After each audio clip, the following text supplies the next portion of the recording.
All right, welcome to Rabble Rouser Media, and I am Mike Rabble, and I am here to give you the 411 on what's going on in the United States and Northwest Indiana today. Uh, we're going to go ahead and start off with something a little bit funny to kind of elevate the mood because we are going to be talking about some serious stuff, and trust me, you are going to need it. All right, let's look at this.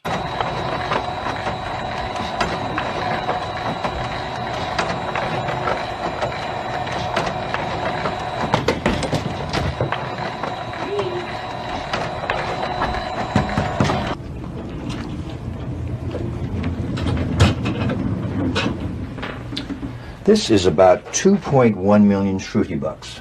I'll take the cash, please. Where did you get these? I earned them.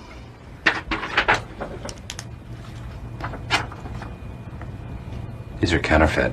I found them. I'm turning them in. What's the reward? No reward. Listen, Shruti. Either give me the 200 bucks or I'll flood the market with these babies, making them virtually worthless. Oh man, I tell you what.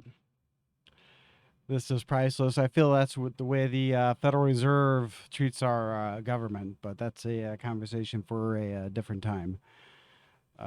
So today is June 17th of 2022, and of course we have the usual stuff going on in the news cycle today. So let's just go ahead and get on at it. All right, let's go ahead and do one of these numbers. All right. So to begin, all right, the USA Today. USA Today removed 23 stories from the website, other platforms following audit of reporters' work. All right. So we have a very weird situation to where you have now USA Today is like one of those kind of like trusted news sources. All right. And the reason why I'm talking about this article now is because this is the reason why I am starting to do what I'm doing now. Because we cannot trust the news sources like we thought we could. Because they are doing everything they can to manipulate the news cycle into some sort of political bias. All right, and be they're not being responsible journalists or reporters. You know, I am trying to build a news organization. I am trying to be a responsible journalist. I am trying to, you know, be ethical. And this is beyond what I would call unethical as far as reporting. They I'll just go ahead and read here. After receiving an external correctional request, USA Today audited the reporting work from Gabriel Aranda. The audit revealed that some individuals quoted were not affiliated with the organization claimed and appeared to be fabricated. The existence of these other individuals quoted could not be independently verified. In addition, some stories included quotes that should have been credited to others. All right. So what I kind of see here is you have USA Today going behind the scenes and correcting things that basically should have been called out as fake news. All right. And then they're going back and they're trying to cover up their tracks to save their reputation. All right. But these are the people that are getting approved and getting, saying that they are a source of good information. I guess, NewsGuard is it says these people have 100 out of 100. I don't use NewsGuard. I'm probably going to look into using NewsGuard, but it's kind of hard to trust NewsGuard to base my reporting off of when you have organizations like this who can go on there and edit their posts or go on there and claim something as factual, who either, when fact checked, they use their own reporting as fact checking. It'd be like me saying I quote Mike Rabel as a news source, and because Mike Rabel says it's true, it's true. I mean, that's from my understanding. This is my opinion of what this article is about. So this is the exact reason why I feel that it's necessary for me to do what I am doing now, because you have people like this at the Washington Post that feel that they can do whatever they want, and they're immune from the basically from they feel that they are the arbiters of truth, and this is simply just not the case. You know, this is almost like a Clinton level, atrocity. As far as like the Russia Gate lies, you have Democratic politicians sitting there saying that Russia, Russia, Russia, and when you look at all the investigations that are going on, you find out that this is how this kind of stuff was perpetrated, because you had the FBI or CIA, whoever the hell it was, leaking news reports to the media, and then going to the Pfizer courts. Pfizer, is it Pfizer or Pfizer? I don't know.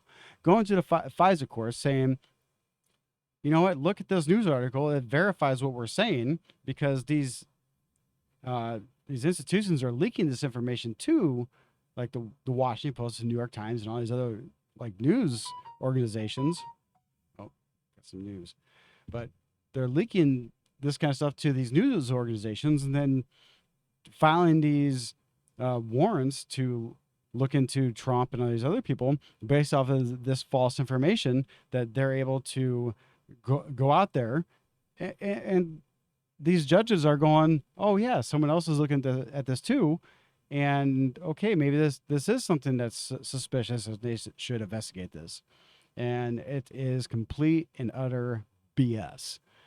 All right, and it is the reason why I am doing what I'm doing, because I feel that more people need to get in here and do this kind of stuff. Because obviously, some of these institutions are bought and paid for. All right, moving on. Let's see what we got going on here. Now, let's see here. Oh, so going back, I was talking to somebody online. Obviously, a lot of life is online today, and I was talking to somebody, and I was talking to him. I always try to like speak what I know to be true, and what they said was that it's like as far as the situation with the with gas and diesel fuel and everything that's going on in the United States right now. All right, you have what's happened with the Biden administration, and they sit there and say, well, what effect does the president actually have on fuel prices? It's like the president has no effect on the fuel prices. They always sit there and repeat this mantra, like they're speaking some sort of spell they kind of put over you. All right. And the only thing I have to really point out is stuff like this. Just kind of drag it over in here. All right. All right. Well, that's a different one, but let's see here. Oh, here's this. I'll come back to that one. All right. Stuff like this. All right. And every time I get into some sort of argument on the internet, I'm, I always try to have sources. And people that sit there and say, well, Biden's blaming this on whatever, and, Biden's not in charge of making prices for the fuel industry as far as gas prices. That's, obviously, something that is determined by supply and demand. All right. Supply goes up, demand goes down, prices go down. Supply goes down, demand goes up, prices go way, way up. All right. So you got things like this. All right. That, trying to mess this up in here. So Biden revokes oil drilling permits for additional review. All right. So as soon as January 29th, like the very first few days of Biden getting in the office, where he's revoking, you know, many drilling permits and stuff like that. I have no idea what effect this is going to have on the fuel supply. A president coming in and basically, revoking fuel permits. I have no idea. I am completely bewildered by the fact that the president would do this. This is January 29th, 2021. Today is June 17th of 2022. And we have no idea what doing this kind of stuff, what effect that's going to have on our economy. All right. So you also have things like this right here. Oh, look at this. All right. Oh, look at that. Biden halts oil and gas leases permits on U.S. land. January 21st, 2021.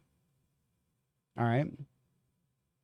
January 21st, 2021. This is like the first day that Biden was in office, and he's going on there, and he's basically has this energy agenda where he's going in there and he's, cutting all these oil and gas leases.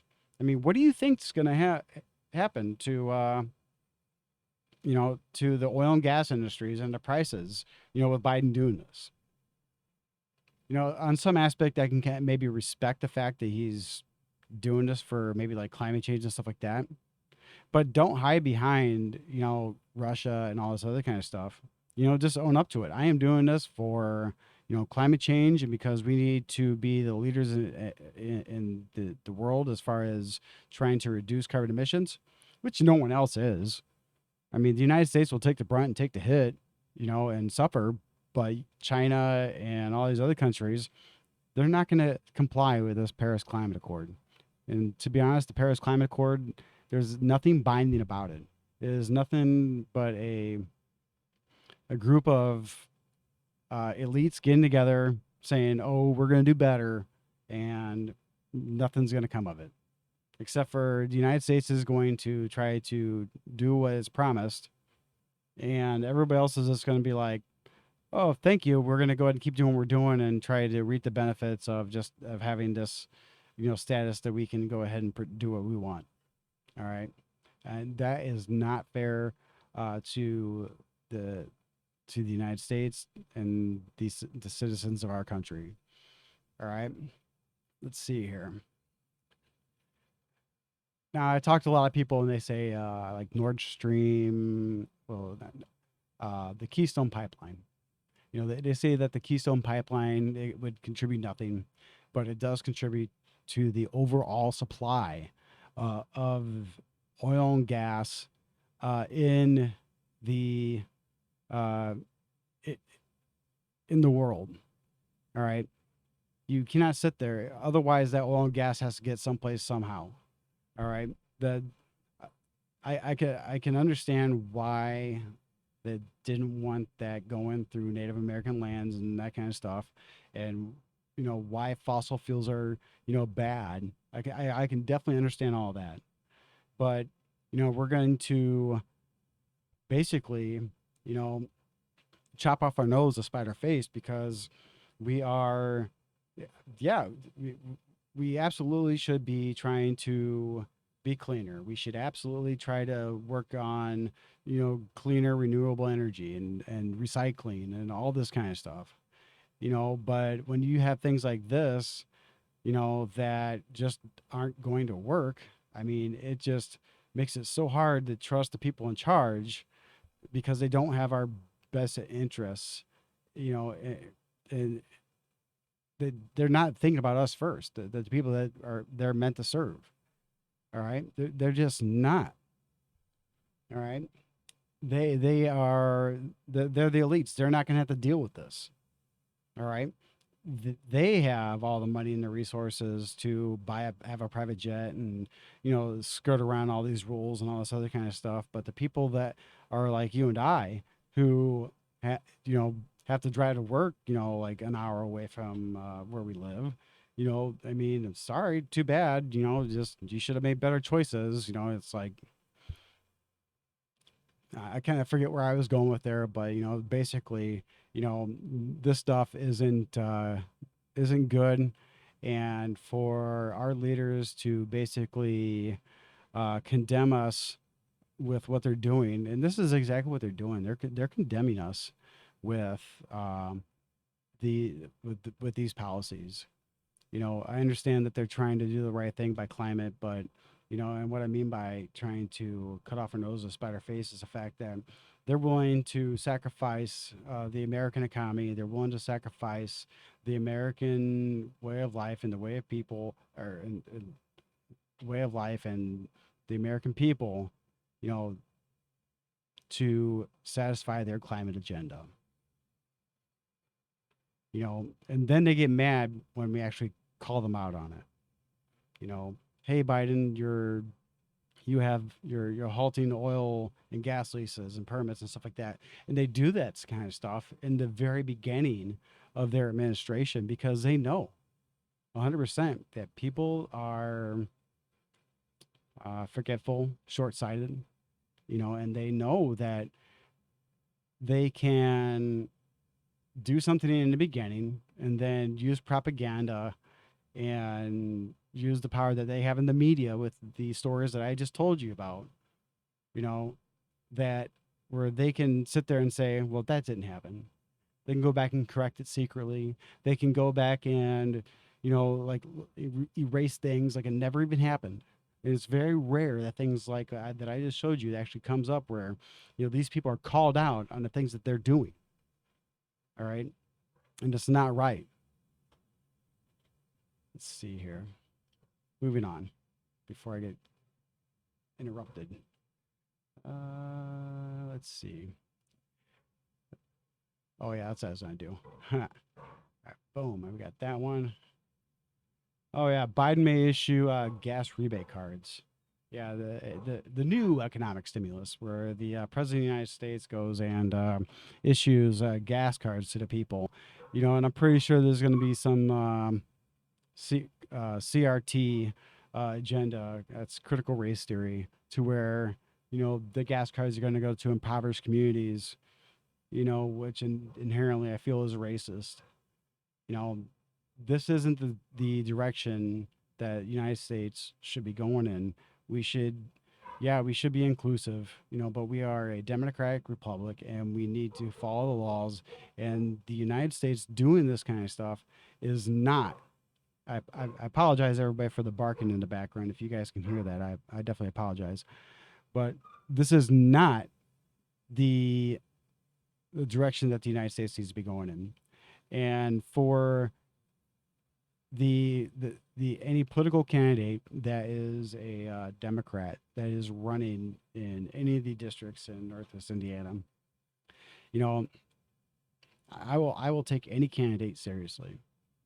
Sir, I really will. But you've got to distance yourself from the Biden administration because of what they're doing to our economy and doing to basically the budgets of, everyday Americans, because you are not going to get elected, trying to prop up that man's record. I, by all means, as far as, I should be a Democrat. I should be someone who is extremely pro-Democrat. I am a union member, and, but seeing some of the obvious things that are going on in the United States, it's hard to sit there and back up, the president and his administration, given some of the things that he's supporting. I mean, I'm pro-choice. I can definitely, see that there's some middle ground when it comes to the abortion argument. But you know what?